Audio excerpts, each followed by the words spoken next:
आज हम पढ़ेंगे राम और सुग्रीव। किस प्रकार राम और सुग्रीव की मित्रता हुई। लास्ट वीडियो तक हमने पढ़ा कि किस प्रकार दक्षिण दिशा की ओर चलते हुए सीता की खोज में राम लक्ष्मण ने कबंध की अंतिम क्रिया की, शबरी से मिले। अब वे ऋष्यमुख पर्वत पर सुग्रीव से मिलने के लिए जा रहे थे। चलते चलते वे एक वन से गुजर रहे थे। सुग्रीव जो कौन था? सुग्रीव जो था किष्किंधा के वानर राज का छोटा पुत्र था और उसके बड़े भाई का नाम बाली था। और जब उनके पिता की मृत्यु हो गई तो ज्येष्ठ होता है बड़ा पुत्र था बाली को राजा बना दिया गया। पहले तो उन दोनों भाइयों में बहुत प्रेम था, लेकिन किसी एक बात पर उनका झगड़ा हो गया। झगड़ा इतना बढ़ गया कि बाली जो था सुग्रीव को मारने पर उतर गया। इसलिए जान बचाने के लिए सुग्रीव को ऋष्यमुख पर्वत पर आना पड़ा। ऋष्यमुख पर्वत पर किसी शाप के डर की वजह से बाली को वहाँ नहीं आ सकता था। एक दिन वहाँ सुग्रीव ने पहाड़ी से देखा कि उधर से दो युवक उनकी ओर ही आ रहे हैं। सुग्रीव ने समझा कि ये सब बाली के अनुचर हैं, बाली के सेवक हैं और वे उनकी खोज में आ रहे हैं, उन्हें मार डालना चाहते हैं।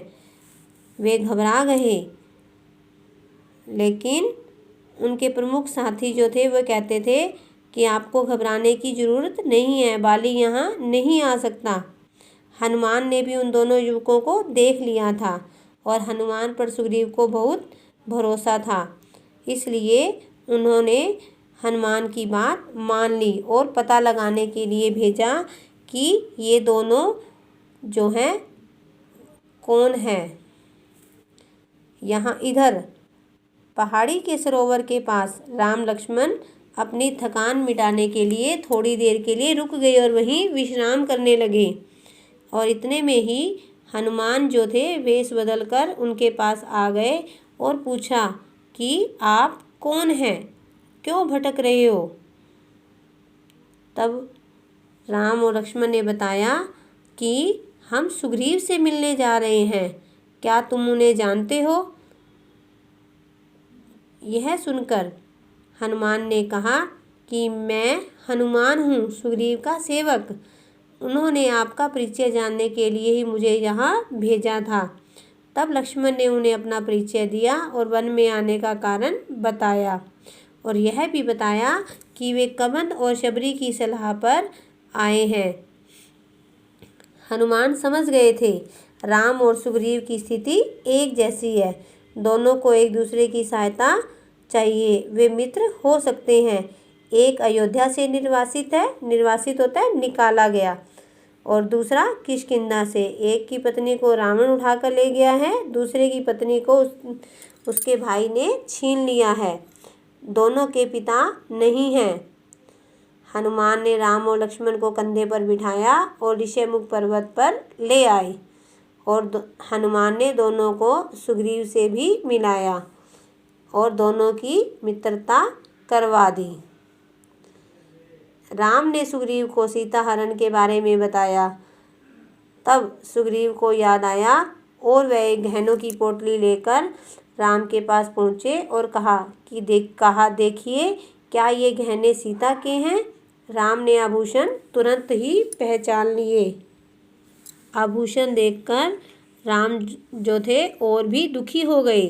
सुग्रीव ने उन्हें सांत्वना दी और कहा कि सीता अवश्य मिल जाएगी, मैं हर प्रकार से आपकी सहायता करूँगा। राम के बाद सुग्रीव ने भी अपनी व्यथा कथा सुनाई और कहा कि बाली ने मुझे राज्य से निकाल दिया है, मेरी स्त्री छीन ली है और मेरा वध करने की हर समय कोशिश करता रहता है, लेकिन संकट के समय भी मेरे इन साथियों ने मेरा साथ नहीं छोड़ा। उसने राम से सहायता मांगी। राम ने भी कहा कि चिंता मत करो, तुम्हें अपना राज्य भी मिलेगा और स्त्री भी। लेकिन सुग्रीव को राम की शक्ति पर विश्वास नहीं था।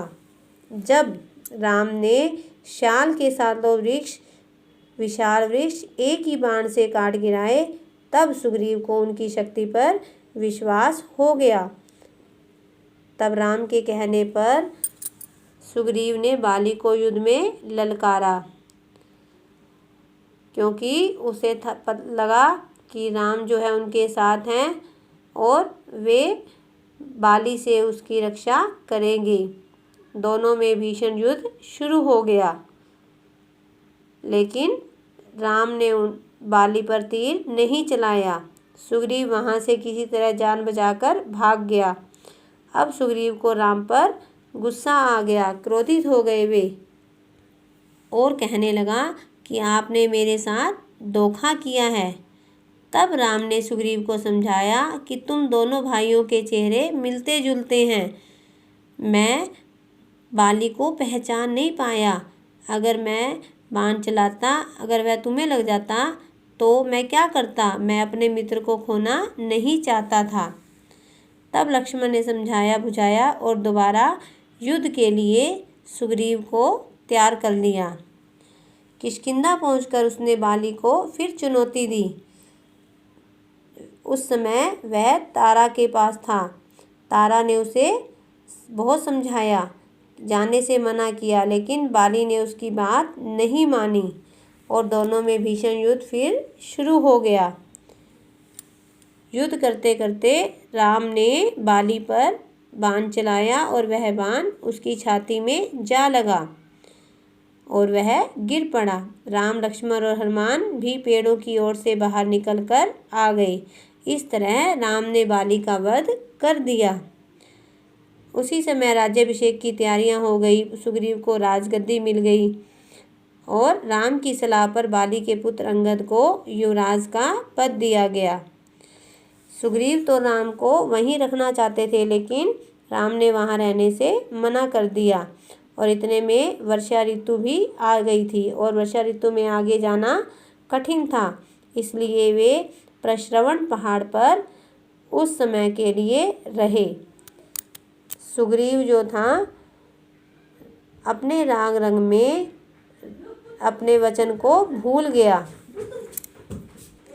लेकिन हनुमान को जो था वह वचन याद था और उसने सुग्रीव को कहलाकर वानर सेना एकत्र करने का आदेश दे दिया।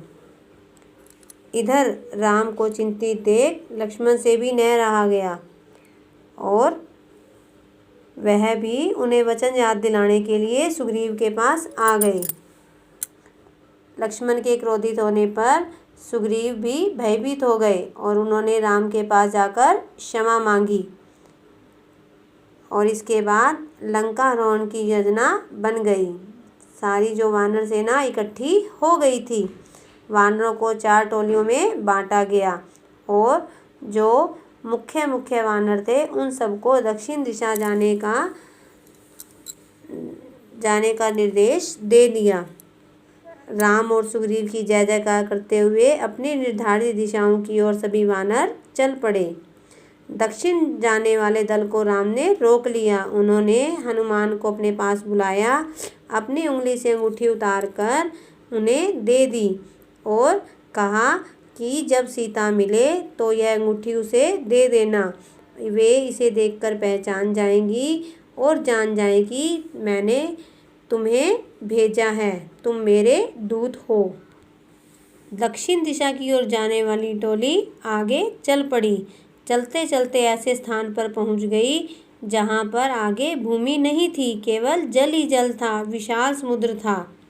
और वहीं बैठकर सभी वानर राम के बारे में चर्चा करने लगे, जटायु के बारे में चर्चा करने लगे। यह सब सुनकर एक विशाल गिद्ध वहां पर से आया जो जटायु का भाई था संपाति, और उसने बताया कि सीता लंका में है। मैं जानता हूँ, रावण उन्हें लेकर गया है। जो यह समुद्र पार कर लेगा वही सीता का पता लगा पाएगा। अब सीता की सूचना सुनकर सभी खुश हो गए, लेकिन वहाँ ना जाने का रास्ता देखकर फिर से निराश हो गए। सभी असमंजस में थे कि यहाँ से समुद्र पार कैसे होगा। तभी जामवंत जो थे हनुमान के पास आ गए और कहने लगे कि यह काम तुम ही कर सकते हो, तुम पवन पुत्र हो, तुम्हारी शक्ति अपार है, लेकिन स्वयं तुम्हें इसका अनुमान नहीं है। क्योंकि वो जो थे किसी शापवश हनुमान जो थे अपनी शक्ति भूल गए थे, और जब जामवंत ने उनकी ये शक्ति याद दिलाई तब उन्हें याद आ गया और उन्होंने उन्हें कहा कि हे हनुमान, आपको जाना होगा, यह कार्य केवल आप ही कर सकते हैं। ये लेसन कंप्लीट हो गया हमारा। इसमें जो भी क्वेश्चन बनते हैं हमने मार्क करने हैं और लर्न करने हैं।